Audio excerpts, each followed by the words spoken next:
Tapi tentunya juga nggak main asal beli saham gitu ya. Harus Kalau kita dipilih, berinvestasi saham nggak main asal beli. Ya kita tidak ngajak sobat Zai Channel buat katakanlah buat spekulasi, tapi buat investasi.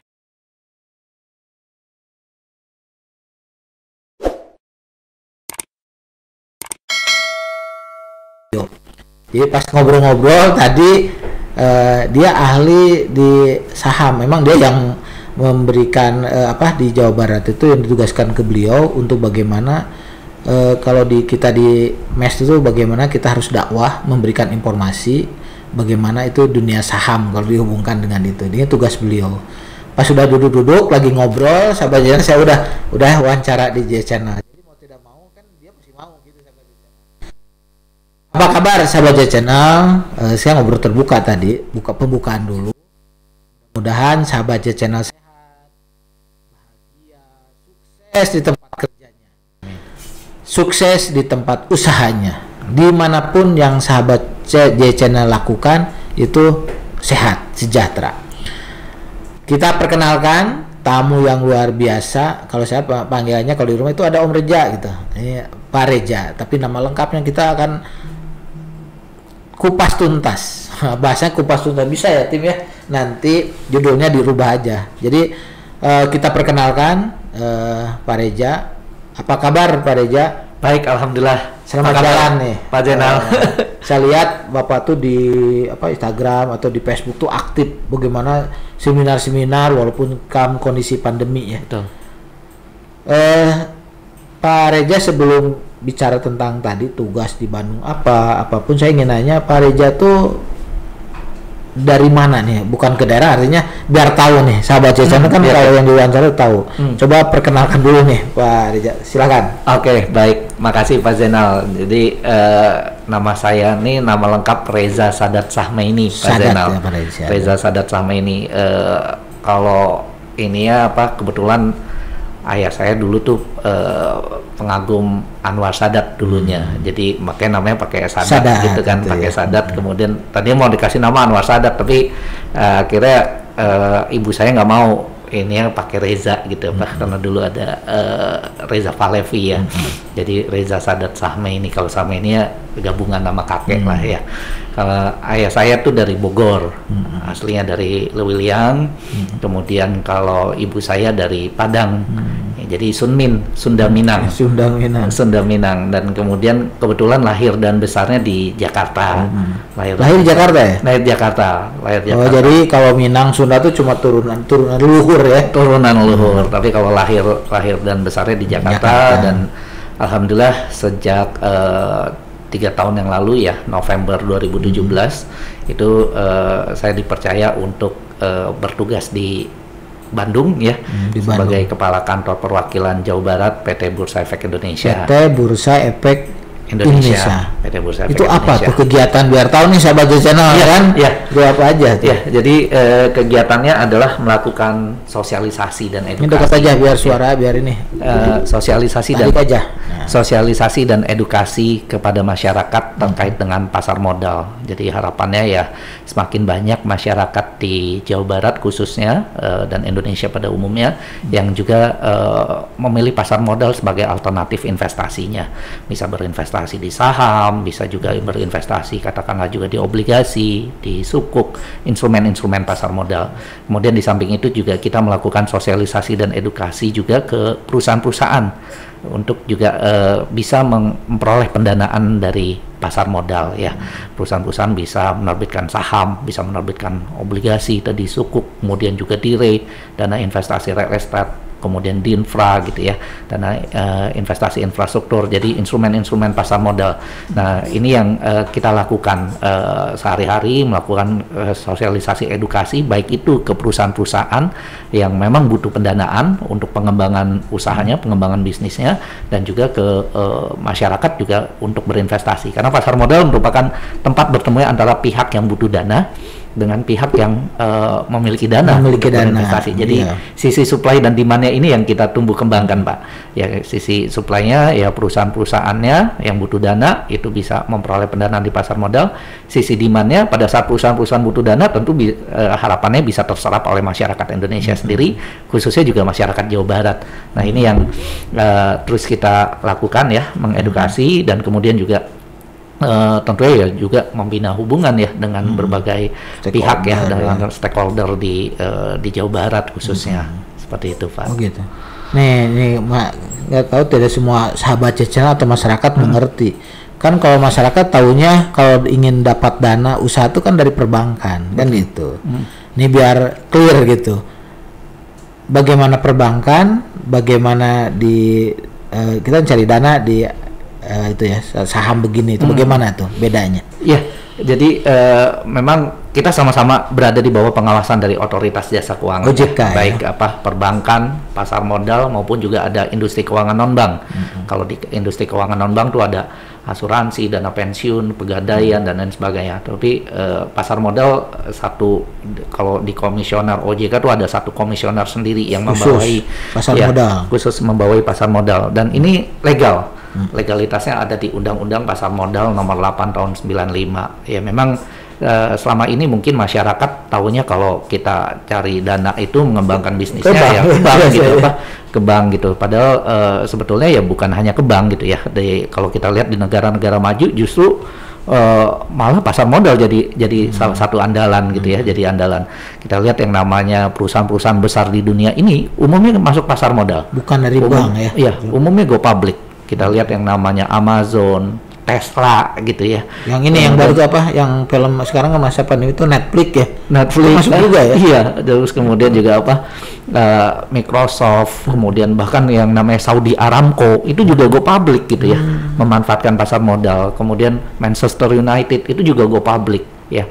Perusahaannya tidak hanya dimiliki oleh beberapa pihak, tapi perusahaannya dimiliki oleh banyak pihak, oleh masyarakat gitu apa. Nah, ibarat gini Pak Jenal, kalau misalkan kita punya usaha kecil, katakanlah baru bangun bisnis, butuh dana buat pengembangan bisnis, maka kita bisa pinjam ke orang tua atau katakanlah ke keluarga, ajak bisnis orang tua atau ajak bisnis keluarga atau ajak bisnis teman gitu ya. Ajak bisnis teman, butuh modalnya katakanlah hanya 10 juta, 15 juta gitu ya. Bisa ajak bisnis teman, ajak bisnis saudara gitu kan, usahanya bisa berjalan. Nah, kemudian kalau perusahaannya tambah gede, butuh modalnya nggak lagi katakanlah puluhan juta. Butuh modalnya nggak lagi katakanlah mungkin juga ratusan juta. Tapi butuh modalnya udah miliaran, bahkan triliunan gitu butuh modalnya udah triliunan. Tentu akan sangat sulit kalau kita minjemnya atau ajak bisnisnya hanya ke beberapa orang. Ajak bisnisnya ke beberapa orang. Maka mengajak bisnisnya ke masyarakat, ke orang banyak. Itulah yang namanya go public. Memanfaatkan pasar modal, memanfaatkan pasar modal. Jadi menjual surat-surat berharganya kepada masyarakat. Surat-surat berharganya bisa dalam bentuk surat utang. Kalau kita berutang pinjam uang, ya berarti surat utang ke masyarakatnya namanya obligasi. Gitu. Kalau yang syariahnya namanya sukuk. Atau kita ajak bisnis masyarakatnya. Itu yang namanya kita jual saham kepada masyarakat, IPO go public ya. Jual saham kepada masyarakat ikutan serta menjadi pemilik dari perusahaan kita gitu ya, jadi pemilik dari perusahaan kita.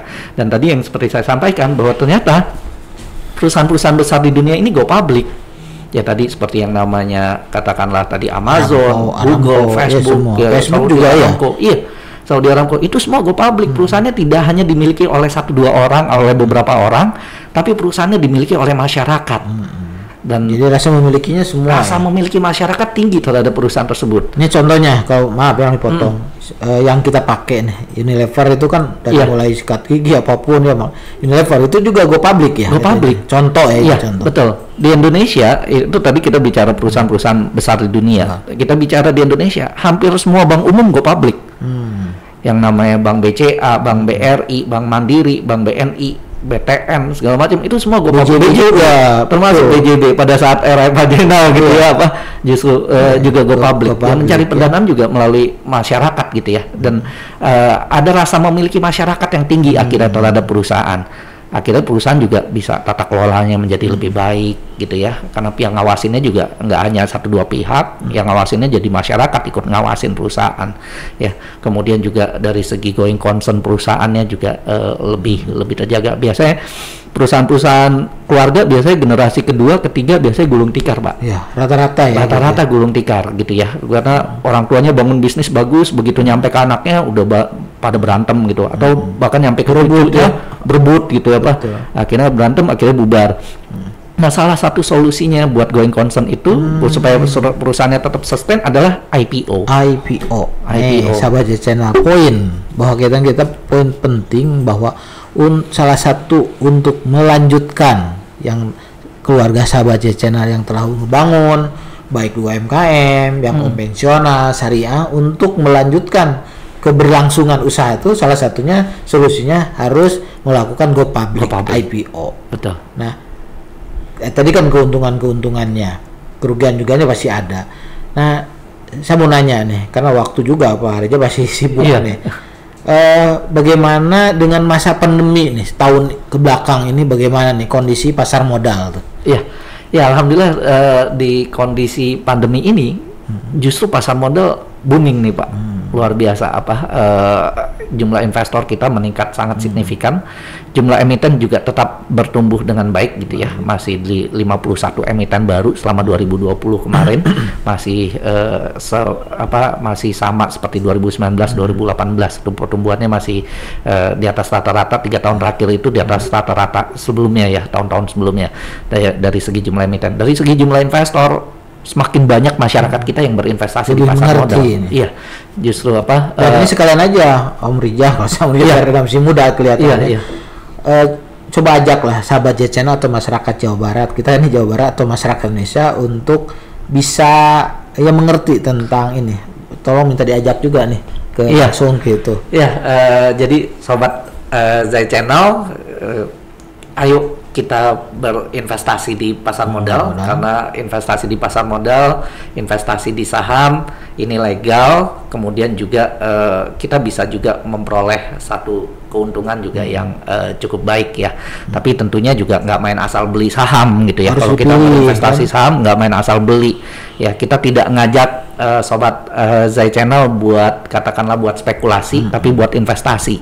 Kalau spekulasi itu when you buy something without adequate research, kita main asal beli gitu Pak, gambling dalam karung. Tapi kita harus tahu perusahaan yang mau kita beli, fundamentalnya. Iya, fundamental perusahaannya. Kita harus pelajari fundamental perusahaannya, kinerjanya selama ini 3 tahun terakhir, 5 tahun terakhir, kinerjanya seperti apa. Lihat penjualannya meningkat nggak dari tahun ke tahun, labanya meningkat nggak dari tahun ke tahun gitu ya. Kemudian habis itu juga kita harus lihat juga prospek bisnisnya ke depan. Perusahaannya 5-10 tahun yang akan datang akan tetap ada atau enggak? Atau justru malah akan bubar gitu ya, karena produknya nggak laku lagi katakanlah. Nah ini yang tentu kita harus lihat ya, 5-10 tahun yang akan datang kira-kira perusahaannya akan terus bertumbuh atau tidak.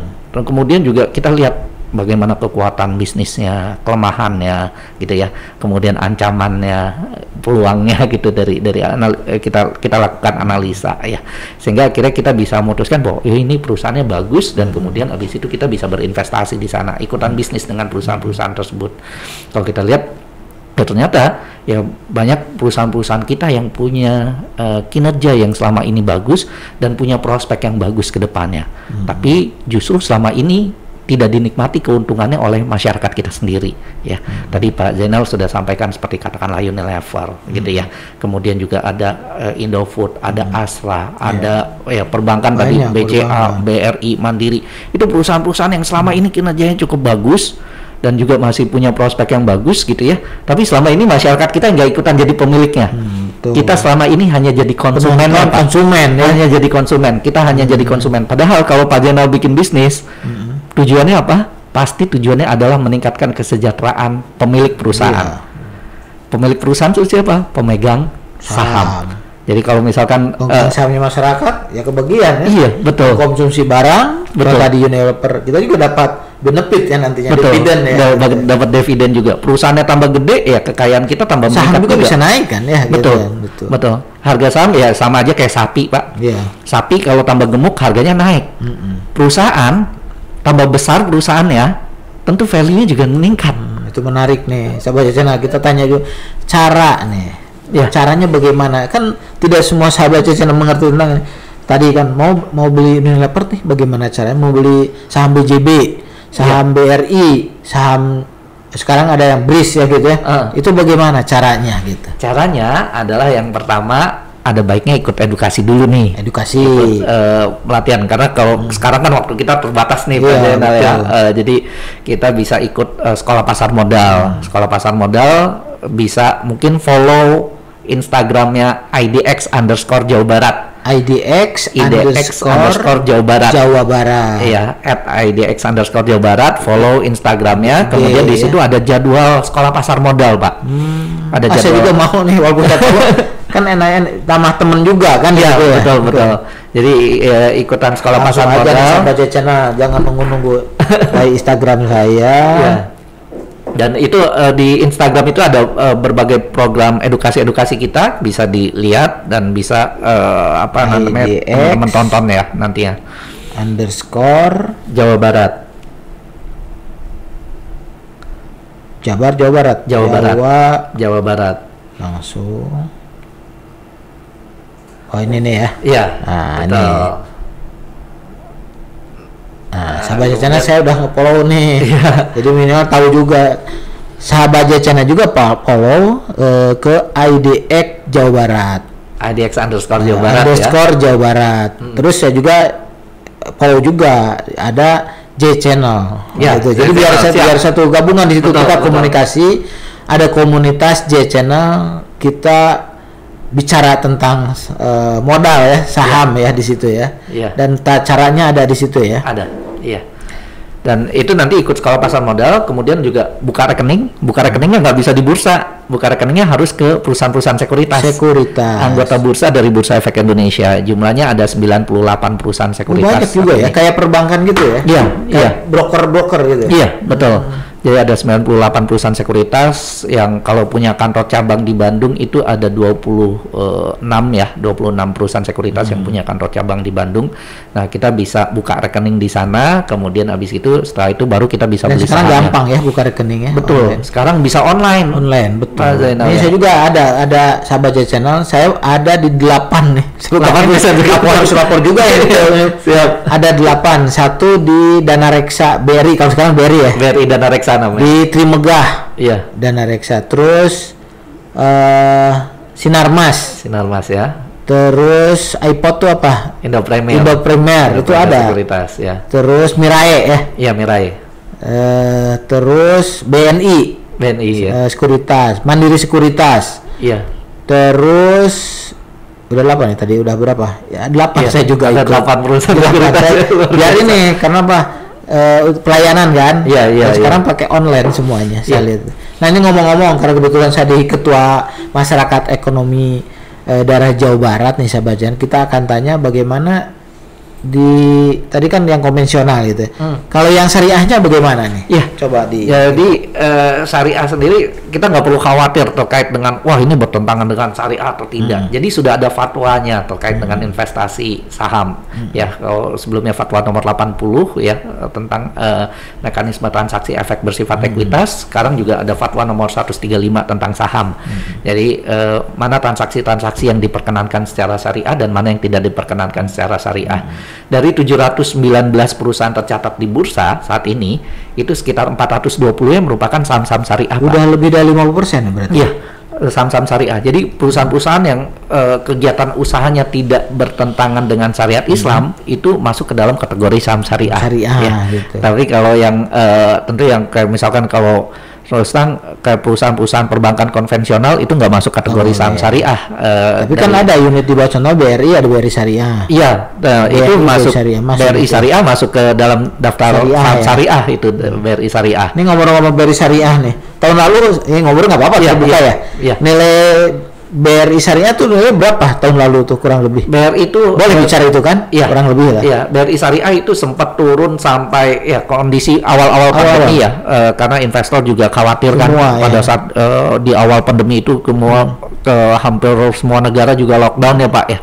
PSBB kalau di kita kalau itu termasuk perbankan yang lain dan yang lain juga kena. Betul. Itu Maret 2020 tuh turun semua ya. Betul. Gitu. Indeks kita itu turun dari 6.000-an di awal tahun ke 3.900. Ya, hampir 50% gitu ya turun dari Januari sampai Maret. Tapi kalau dari sekarang udah balik lagi Pak. Tadi waktu Mei kurang lebih BRI Syariah dulu kan itu paling 100-an ya, 200 BRI Syariah itu turun ke 120 Pak, sekitar 120. Ya, waktu itu saya beli tuh. Sekarang nilainya hampir 30 kali lipat ya. Sekarang hampir 3.000 ya. Saya lihat di sini 2.000. Kemarin sempat 3.000-an. Atau hari ini berapa nih? Kalau saya suka ini karena sekarang udah online gitu bisa langsung. BRI Syariah 2.890 Pak. BRI ya gitu. BRI naik Bank hari Syariah Indonesia namanya sekarang. Ya sekarang udah berubah ya. Iya. Saya terima kasih nih ke pemerintah ya semuanya karena saya mewakili dari MES. Ada bank ya. Kalau walaupun disatukan beberapa bank himbara ya. Yang syariah digabungkan menjadi Bank Indonesia Syariah. Bank Syariah Indonesia. Logo baru ya. Logo baru. Selamat Bank Syariah Indonesia. Mudah-mudahan diikuti yang lain juga swasta ya, lebih besar ya. Jadi kontribusi di syariahnya lebih besar nih. Betul. Bagaimana prospek syariah, kita bicara tentang syariah nih? Kalau kita lihat prospek syariah ini ke depan luar biasa Pak ya. Karena kita lihat juga bagaimana perhatian pemerintah, kemudian juga concern dari pemerintah juga untuk pengembangan ekonomi syariah ini sangat-sangat tinggi ya. Concern ya? Iya, concernnya ada KNKS gitu ya. KNKS Nasional ya, Ekonomi itu Syariah. Pak Presiden ya, itu langsung. Betul, langsung di bawah Presiden. Dan kita lihat juga memang ini potensinya luar biasa kalau dikembangkan gitu ya. Makanya juga termasuk juga akhirnya pemerintah juga mengambil langkah juga menggabungkan 3 bank syariah ya, Bank Syariah Mandiri, Bank BRI Syariah dan Bank BNI Syariah menjadi satu bank syariah yang besar gitu ya. Itu nilainya berapa tuh? Gede ya? Luar biasa. Bisa. Sekarang masuk kalau nggak salah peringkat 7 ya Pak dari segi market Pak Indonesia. Erik kalau nggak salah sebagai Menteri BUMN berkeyakinan dalam media beberapa minggu yang lalu bahwa Bank Syariah Indonesia akan menjadi besar lah, pokoknya masuk kategori besar di dunia katanya kan. Betul. Ya kalau sekarang juga sudah masuk salah satu bank yang masuk 10 besar ya 10 besar di dunia.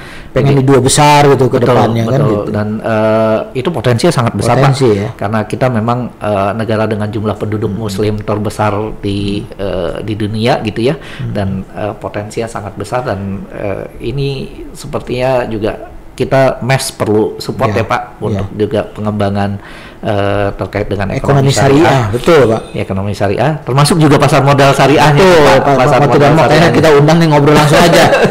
Mungkin nanti ada sesi khusus nih. Kebetulan di kita juga Sahabat Channel nanti akan launching namanya Kisah TV. Jadi nanti Om Reza bisa aja jadi host di Kisah. Kalau saya kan di sini hostnya di sini. Kalau Kisah TV siapapun bisa jadi host. Siap. Ada aja slot khusus tentang saham modal yang tadi baik syariah atau yang konvensional. Saya juga lihat ini nih tahun lalu Bang BJB kan turun juga tuh semua. Tapi sekarang karena saya kebanggaan lah. Saya alumni BJB juga naik. Sekarang kan saham hari ini kan naik terus nih. Walaupun naik tidak ini tapi gede loh lumayan. Artinya itu menggambarkan juga bahwa Bank BJB bagus dan di bawahnya juga ada BJB Syariah. Mudah-mudahan di Jawa Barat kan itu BJB Syariah juga lebih maju kan. Kalau saya bicara alumni BJB juga saya ketua masyarakat ekonomi syariah Jawa Barat kan kita juga satu tim di situ ya Pak. Dan kebetulan Om Reza kan kita bagus juga nih untuk promosi kalau kita di dakwah ya. Kita dakwahnya ke organisasi MES, Kadin, HIPMI, Japnas, terus Pemuda Pancasila kan ada Badan Pengusaha Pemuda Pancasila, Ardin, yang lain-lain. Kenapa? Ya kita bikin acara aja ya satu-satu ya. Untuk ya bisa dengan di acara kan kita terbatas nih. Tapi kan tidak menutup kemungkinan kita bajum yang lain-lain ya. Nah ini prospek semakin bagus ya. Nih untuk ajakan untuk teman-teman nih untuk baik syariah dan konvensional gitu. Menurut Om Reza nih 5 tahun ke depan tuh bagaimana nih untuk yang dunia modal ini, informasi ini? Ya, untuk pasar modal sendiri 5 tahun ke depan kita sangat optimis ya Pak, ya sangat optimis. Apalagi Indonesia 2030 banyak pihak yang bilang bahwa 2030 atau bahkan di 2045 kita sudah Indonesia bisa emas ya. Betul, di peringkat 4 dunia gitu ya, Indonesia. Dan ke depan kita yakini bahwa ekonomi kita akan tumbuh luar biasa gitu ya, akan tumbuh luar biasa. Seiring dengan itu ya tentu juga saham-saham dari perusahaan-perusahaan tercatat di bursa ya, kalau negara tumbuh harga-harga sahamnya juga akan ikutan bertumbuh seiring dengan perusahaannya juga turut bertumbuh gitu ya. Nah, ini sebetulnya satu peluang ya buat kita. Jangan sampai seperti kondisi-kondisi yang lalu, keuntungan dari perusahaan-perusahaan besar kita justru dinikmati oleh asing selama ini, tidak dinikmati oleh masyarakat. Nanya sekalian tadi mumpung bicara, ini porsi yang bermain, bukan yang investasi di saham itu mayoritas mana nih, asing atau lokal? Dari waktu di Jawa Barat lah dulu ya. Dulu memang asing sangat dominan Pak. Dominan ya. Tapi alhamdulillah sudah setahun terakhir ini sudah bergeser. Lokalnya sudah 50% lebih. Berarti tingkat pemahamannya udah bagus sudah sangat meningkat ya. Dan tahun lalu kita bisa rekor ya, ada 590.000 investor baru di nasional. Di Jawa Barat sendiri kalau 2019 Pak 3.500 investor per bulannya penambahannya. Tapi di Desember 2020 kemarin bahkan sampai 26.000 investor baru dalam bulan Desember.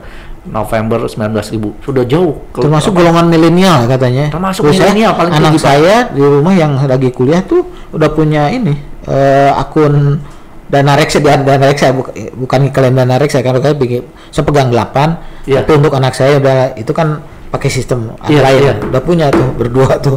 Itu juga berarti ya orang anak-anak milenial sekarang tuh, kaum milenial tuh udah di situ ya. Betul Pak. Jadi ya mereka sekarang ini sambil di rumah gitu ya, sambil rebahan juga mereka bisa dapat gampang ya, lebih gampang transaksi. Mereka bisa transaksi juga, bisa memperoleh keuntungan juga dari transaksi tersebut gitu ya. Nah, ini yang satu hal yang luar biasa ya, menggembirakan Pak ya, pertumbuhan jumlah investor milenial kita itu tumbuh sangat signifikan ya. Tadi titik poin dari Om Reza tuh begini, kalau saham tuh jangka panjang gitu. Itu maksudnya apa sih? Emang ada kejadian apa sih?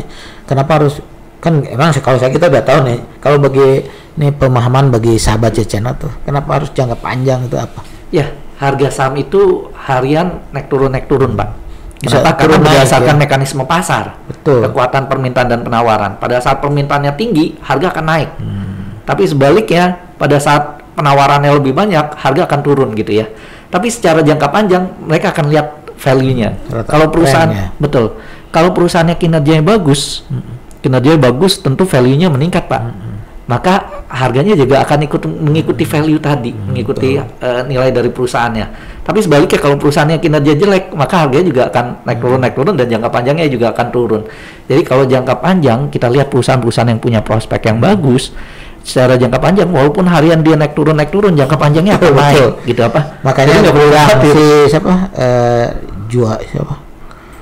rajanya saham itu siapa? Yang Warren Buffett ya. Dia bicaranya satu poin. Beli aja yang saham yang ada di sekitar kita katanya. Dan yakin bahwa seperti dia Coca-Cola ya. Nah, sama saya terinspirasi karena saya tahu, saya kan mantan alumni di BJB. Saya dari 8 sekuritas itu, BJB itu masih ada tuh. Karena saya yakin BJB itu akan naik. Itu saya ikut itu. Nah, sekarang memang naik Pak. Gitu. Karena saya perbankan, terus saya alumni BJB itu saya tanam tuh semua tuh, walaupun kecil-kecil ya. Tapi ada saya coba. Memang saternya walaupun kemarin memang kalau lihat jangka pendek turun, tapi kan kembali lagi kan. Gitu. Ya sejauh kinerjanya bagus Pak. Harganya akan ikutan naik gitu ya.